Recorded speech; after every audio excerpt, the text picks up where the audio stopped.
নির্বাচনকালীন নিরপেক্ষ অন্তর্বর্তী সরকার চায় বিএনপি। তাই উপদেষ্টা পরিষদ থেকে 2 ছাত্র প্রতিনিধিকে দ্রুত সরে যেতে হবে। সময় সংবাদকে দেওয়া সাক্ষাৎকারে একথা বলেন বিএনপির মহাসচিব মির্জা ফখরুল ইসলাম আলমগীর। আর তার শঙ্কা, জাতীয় নির্বাচন বানচালে দিল্লি থেকে ষড়যন্ত্র করতে পারে আওয়ামী লীগ। তবে তা জনগণ আগের মতোই প্রতিহত করবে বলে মন্তব্য বিএনপি মহাসচিব বলেন, দলটি নিজেরাই নিজেদের ক্ষতি করছে। অতীতের ভুলের জন্য ক্ষমা চেয়ে দলের ভালো লোকদের সামনে এনে রাজনীতি করার চেষ্টা করলে আওয়ামী লীগের জন্যই মঙ্গল হতো। দর্শক, যে কোনো মূল্যে প্রফেসর ইউনূস সরকার জুলাই সনদ তাদের সময়েই বাস্তবায়ন করতে চায়।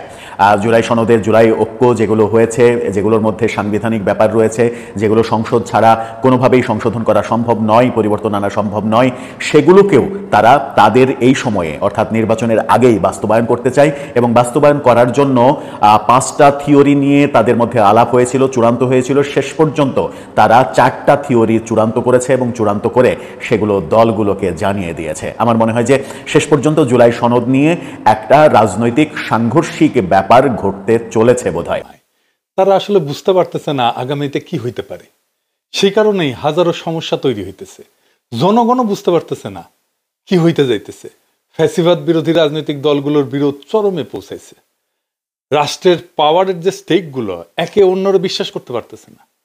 বাংলাদেশ রাষ্ট্র যেন সুস্থির হয়, সেজন্য আমাদের কয়েকটা জায়গায় পলিটিক্যাল কনসেনসাস লাগবে, মানে রাজনৈতিক ঐক্যমত লাগবে। প্রফেসর ইউনূস একটা জাতীয় ঐক্যমত কমিশন বানাইছেন, যদিও বুঝতে পারতেছেন না এই কমিশন কিছু করতে পারবে না, কারণ এই কমিশনের জানাই নাই রাজনীতির সংকটগুলো কেন হইতেছে। এই সংকটগুলো খুব সহজে অল্প সময় কাটে যেতে পারে রাইট স্ট্র্যাটেজি নিলে। আমি এর আগে অনেকগুলো স্ট্র্যাটেজি দিছি। ধরেন, আমি বলছিলাম তারেক রহমানকে উপপ্রধান উপদেষ্টা হওয়ার প্রস্তাব, এরপরে দিছিলাম খালেদা জিয়াকে রাষ্ট্রপতি করার প্রস্তাব, কেউ পাত্তা দেয় নাই।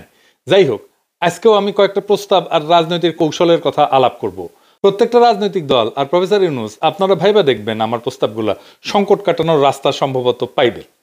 দর্শক, নতুন একটি নিউজে আপনাদের স্বাগতম। বাংলাদেশের এখন সবকিছু ঠিকঠাকভাবে চলছে, কিন্তু তারেক রহমানের বাংলাদেশে আসতে বাধা কি হয়ে দাঁড়িয়েছেন এবং বাধা কোথায়, সেটি জানাতে চলেছে আজকের এই ভিডিওটিতে। তারেক রহমান এখনো কেন বাংলাদেশে আসছেন না? তারেক রহমানের স্ত্রী, তিনি বাংলাদেশে কিছুদিন আগে বাংলাদেশ সফর করে গেছেন, কিন্তু তারেক রহমান এখনো বাংলাদেশে আসতে পারছেন না কেন এবং তার সবথেকে বড় বাধা কোথায়, সেটি জানতে পারবেন আজকের এই ভিডিওটিতে। তাই যারা ভিডিওটি অন করেছেন তাদেরকে বলবো সম্পূর্ণ ভিডিওটি দেখার অনুরোধ রইল। তার আগে ছোট্ট একটু রিকোয়েস্ট, আপনি আমাদের চ্যানেলে নতুন হয়ে থাকলে অবশ্যই চ্যানেলটি সাবস্ক্রাইব করে পাশে থাকবেন। আমাদের চ্যানেলে সবসময় নিত্য নতুন লেটেস্ট নিউজগুলো আপলোড করা হয়। দর্শক, তাহলে চলুন আর কথা না বাড়িয়ে ধারাবাহিকভাবে সম্পূর্ণ ভিডিওটি দেখে আসা যাক। জানাই নাই রাজনীতির সংকটগুলো কেন হইতেছে। এই সংকটগুলো খুব সহজে অল্প সময় কাটে যেতে পারে রাইট স্ট্র্যাটেজি নিলে। আমি এর আগে অনেকগুলো স্ট্র্যাটেজি দিছি। ধরেন, আমি বলছিলাম তারেক রহমানকে উপপ্রধান উপদেষ্টা হওয়ার প্রস্তাব, এরপরে দিছিলাম খালেদা জিয়াকে রাষ্ট্রপতি করার প্রস্তাব, কেউ পাত্তা দেয় নাই। যাই হোক, আজকেও আমি কয়েকটা প্রস্তাব আর রাজনৈতিক কৌশলের কথা আলাপ করব। প্রত্যেকটা রাজনৈতিক দল আর প্রফেসর ইউনূস আপনারা ভাইবা দেখবেন আমার প্রস্তাবগুলো সংকট কাটানোর রাস্তা সম্ভবত পাইবে।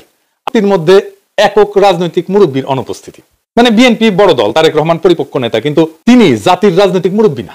প্রফেসর ইউনূস রাজনৈতিক বিষয়টা যেহেতু বুঝেন না, তাই উনি রাজনৈতিক মুরব্বী হয়ে উঠতে পারেন নাই। আমি রাজনৈতিক মুরব্বী বলতে এমন একজন রাজনৈতিক আইকনের কথা বলতেছি যার ফয়সালা সবাই মাইনে নেবে, যাদের সামনে রেখে সিদ্ধান্ত নিলে সেটা সবাই মাইনে নেবে এবং আস্থা পাবে। এই মুরব্বী হইতে পারেন একজনই বাংলাদেশে, খালেদা জিয়া।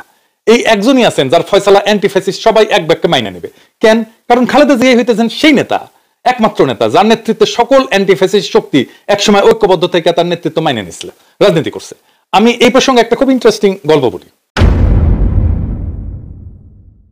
আবুল মনসুর আহমেদের আমার দেখা রাজনীতির 50 বছর বয়ে আছে ঘটনাটার উল্লেখ। তখন আবুল মনসুর আহমেদ অবিভক্ত পাকিস্তানের ভারপ্রাপ্ত প্রধানমন্ত্রী, উনি ইন্ডিয়া গেছেন রাষ্ট্রীয় সফরে।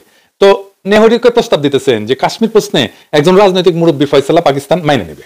তো নেহরু অবাক হইয়া জিগায়, কে সেই রাজনৈতিক মুরব্বী যার কাশ্মীর প্রশ্নে ফয়সালা পাকিস্তান মাইনে নেবে?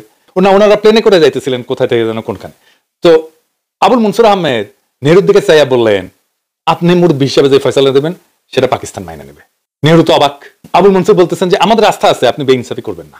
এটাই হইতেছে রাজনৈতিক মুরব্বীর ভূমিকা।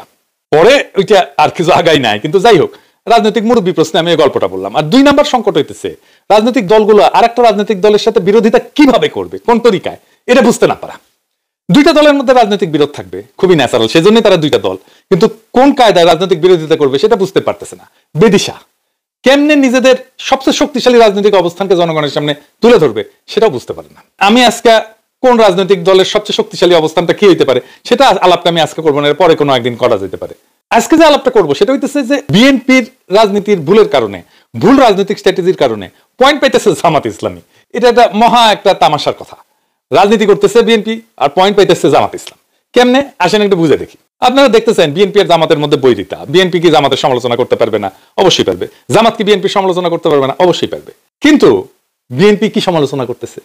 বলতেছে জামাত স্বাধীনতা বিরোধী, রাজাকার, পাকিস্তানপন্থী। আওয়ামী লীগ তো এই একই কথা বলে জামাতকে ঘায়েল করতে চাইছিল, তাই না? পারছে? ঘায়েল করতে পারে নাই। তাহলে একই অস্ত্র দিয়ে বিএনপি পারবে? পারবে না। কারণ কি? কারণ মুক্তিযুদ্ধ যদি একটা ফুটবল লিগ হয়, আওয়ামী লীগ সেই লিগের ফার্স্ট ডিভিশনের আনবিটেবল চ্যাম্পিয়ন।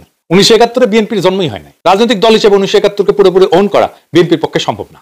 জিয়া অনেক বড় মুক্তিযোদ্ধা হইলেও জিয়া মুক্তিযুদ্ধের মাঠে কখনোই মুজিবকে অতিক্রম করতে পারবে না। জিয়া নিজেই স্বাধীনতার ঘোষণা দিয়েছিলেন, মুজিবকে মহান নেতা পাই না। বিএনপি মুক্তিযুদ্ধে ফুটবল লিগের সেকেন্ড ডিভিশনের প্লেয়ার।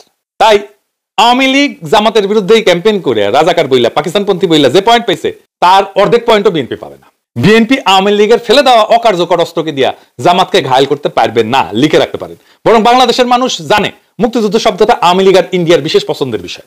রাজাকার বা পাকিস্তানপন্থী বাংলাদেশে কোনো গালি না। আর কাউকে মুক্তিযুদ্ধের বিরোধী আর পাকিস্তানপন্থী বলা মানে সেই দলের গায়ে সাচ্চা ভারত বিরোধী শক্তির ছাপ্পা মাইরা দেওয়া। এই দেশে আজকে একটা ছাপ্পা দিয়ে দেন, পজিটিভ ছাপ্পা, জামাত আর শিবিরকে সাচ্চা ভারত বিরোধী দেন ছাপ একটা।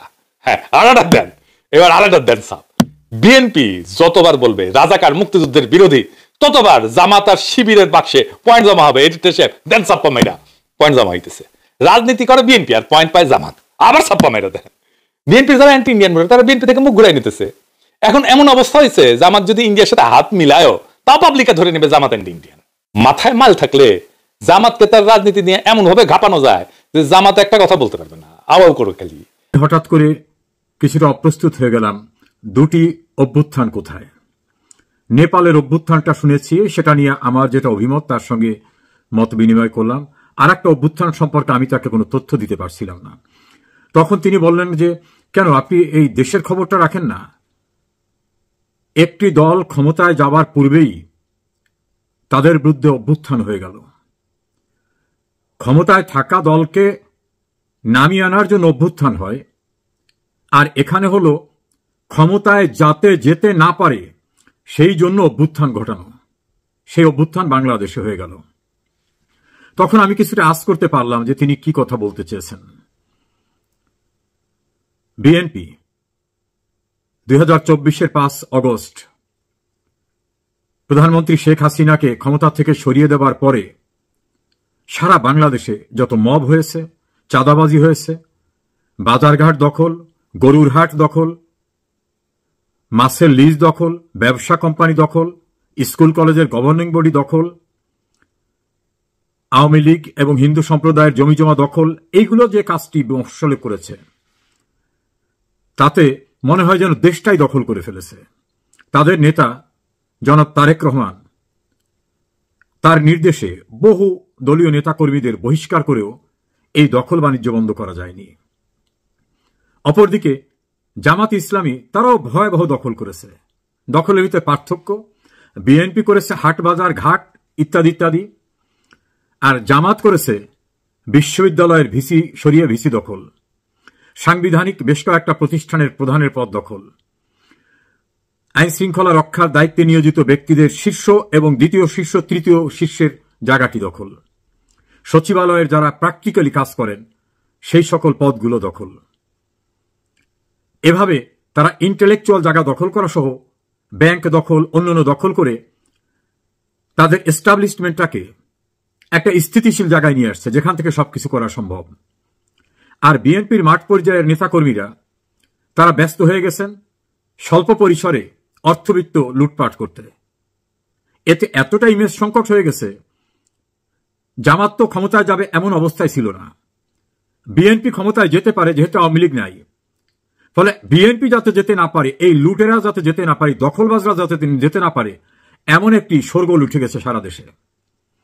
এবং সেটাকে একেবারে বারুদের মতো ছড়িয়ে দিয়েছে জামাত ইসলামী এবং এনসিপি। তারা বলেছেন এক স্বৈরাচারকে উচ্ছেদ করে আর এক স্বৈরাচারকে বসাবার জন্য না, স্লোগান দিয়ে বলছেন চাঁদা